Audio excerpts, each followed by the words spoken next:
ఈ వీడియోలో మన పేరుతో ఏదైతే మ్యూచువల్ ఫండ్స్ ప్రెజెంట్ రన్నింగ్లో ఉన్నాయో అవన్నీ మన మెయిల్కి స్టేట్మెంట్లా ఎలా రావాలో చెప్తాను.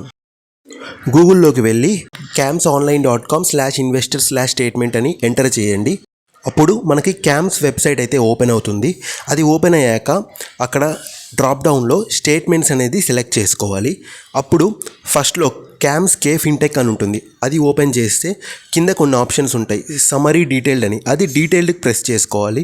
Next period, current financial year, previous financial year అని, బట్ మనం స్పెసిఫిక్ పీరియడ్ అని పెట్టుకొని నేనైతే last 5 years mutual funds data చూద్దాం అనుకుంటున్నా. సో 2020 నుంచి 2025 వరకు పెట్టాను. ఇక్కడ వితౌట్ జీరో బ్యాలెన్స్ ఫోలియోస్ అని సెలెక్ట్ చేసుకోవాలి. అండ్ ఈమెయిల్ మనదైతే ఏదైతే రిజిస్టర్డ్ ఈమెయిల్ ఉందో అది ఇవ్వాలి. అండ్ మన పాన్ కార్డ్ ఎంటర్ చేయాలి, మన మ్యూచువల్ ఫండ్స్ లింక్ అయిన పాన్ కార్డ్.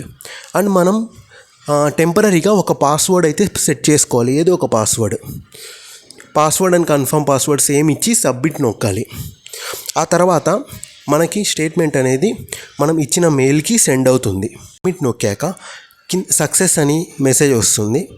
అండ్ మన మెయిల్ ఓపెన్ చేసుకుంటే మన మెయిల్కి డీటెయిల్డ్ మ్యూచువల్ ఫండ్ స్టేట్మెంట్ అనేది ఒక 2 to 5 minutes లోపు మన మెయిల్కి అయితే వస్తుంది. ఒక 2 minutes వెయిట్ చేసి రిఫ్రెష్ చేస్తే నాకైతే ఒక మెయిల్ వచ్చింది క్యామ్స్ నుంచి. ఇదే ఆ మెయిల్. కింద పీడిఎఫ్ ఉంటుంది.